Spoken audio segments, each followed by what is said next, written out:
My name is Emily Applegate, and the book I used for the Katie Wood Ray illustration technique video is Wimberly Worried, and it's written and illustrated by Kevin Hinkes.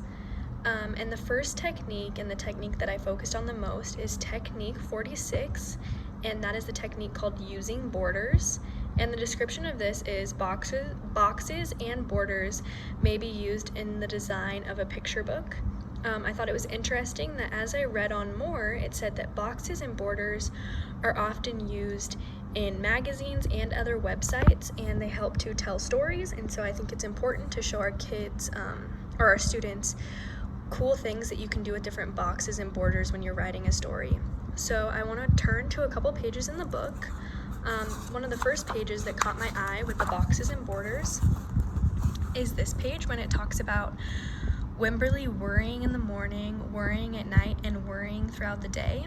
And I think that these boxes are really important because they tell a time sequence. They show in the morning, at night, and during the day, but it's all on one page. So it's telling a sequence of Wimberly throughout the day. And another one that I really like with the boxes is this page. It shows Wimberly and her doll petals, but it shows many different phases of her rubbing the ears. It shows her turning her head and just showing different emotion. And the last page, her eyes are wide open as if she's extremely worried. Another technique that I really like, and I feel like the illustration kind of provides a writing example, is when the author talks about her mother, her father, and her grandmother saying, "You worry too much. When you worry, I worry. Worry, worry, worry. Too much worry." And the author for the illustrator and author, Kevin, he creates a circle border on these pages and shows the family hugging. And it's interesting because I almost think maybe he's showing her circle, like Wimberly's circle, a family, and her support circle, and he puts that picture in a circle. Another example of that is this page right here. Don't worry, but she continued to worry, and it's her and her mom and dad hugging. And I think there's one other one, yeah, right here, when they're saying, "You worry too much. When you worry, I worry. Worry, worry, worry." And it's showing her and her mom hugging again in that circle. So I think that the illustrator is going along with the story of the words and kind of showing her support, hugging her and telling her she'll be okay, but using a circle as if maybe it's her circle. But I think that the borders are super important to work with children as they can tell stories as if it was like a circle. Maybe he didn't do that on purpose, but that's kind of what I caught onto it, or how you can tell different scenes and different emotions like in this one, or the different time sequences that I initially showed right here.